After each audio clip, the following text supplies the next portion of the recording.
All right, we're back here live in Washington. Got some breaking news. I'm Brooke Baldwin. Jake Tapper just sat down next to me, host of The Lead, host of State of the Union. And let me just bring you right in. You have a letter in your hands from the director of the FBI in the wake of this reopening of this review of the emails regarding Hillary Clinton. Read the letter.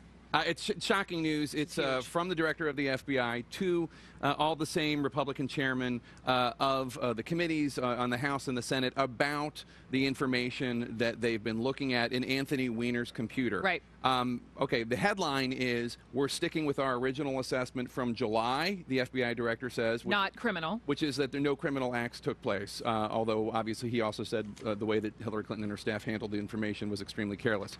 But the headline is, nothing new here has changed our conclusion. And I'll just read the letter. Yeah, please do. Dear Mr. Chairman, I write to supplement my October 28, 2016 letter that notified you the FBI would be taking additional investigative steps with respect to former Secretary of State Clinton's use of a personal email server. Since my letter, the FBI investigative team has been working around the clock to process and review a large volume of emails from a device obtained in connection with an unrelated criminal investigation. We know that to be the investigation into Anthony Weiner. During that process, we reviewed all of the communication that were to or from Hillary Clinton while she was Secretary of State.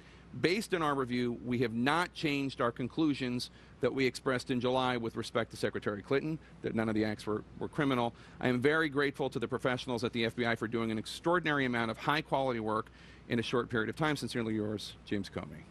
This is huge. Yeah. We were on the air. I remember it broke before my show 2 Fridays ago. Yep. The letter, 2 members of Congress, 2 leaders saying, you know what, we're going back and we're looking. She has been under huge criticism. Democrats have been furious with Comey, which has been a flip-flop from one we saw earlier in the summer. What influence? We are 2 days out.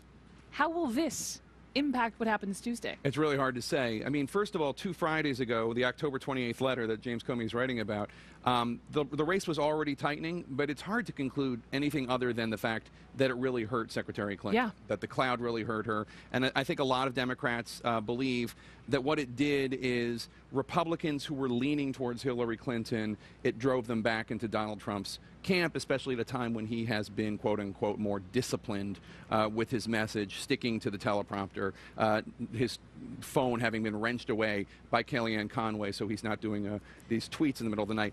This basically says, hey, remember that letter from hey, never mind. Forget I said that. Forget it. We're going back to what we said back in July. But Tapper, I thought Comey wasn't going to say anything until later. We thought this would take so much longer. This whole reopening. The guidance we got was that they were going to review the materials, but it might take weeks or months, right, until they reviewed all the materials. And obviously there was a cloud over Secretary Clinton's head here. What are they going to find? What are the new materials? And that cloud has certainly hurt her with voters. Now we have James Comey saying, we reviewed it, and our conclusion is the same, which is not to say that we didn't find anything new or that we didn't find anything that should have been inappropriately forwarded. It is just this conclusion we reached back then. We still believe the same thing. There is no prosecutor, no reasonable prosecutor that would take this case. This is a huge deal. Stay with me really quickly. I want to go to Jeff Zeleny, who is there at the Clinton event in Ohio. What sort of response have you gotten from the Clinton campaign, Jeff? Well, Brooke, Hillary Clinton is flying here to Cleveland as we speak from Philadelphia, so we have no direct reaction from her, but her National Press Secretary, Brian Fallon, just moments ago tweeted this. He said, we were always confident nothing would cause the July decision to be revisited. Now Director Comey has confirmed it. So that is the early reaction from the Clinton campaign. Obviously, they view this as very welcome news and good news here. Of course, they have been very critical of the FBI director's decision to jump into the fray here now a little bit more than a week ago. It was a week ago.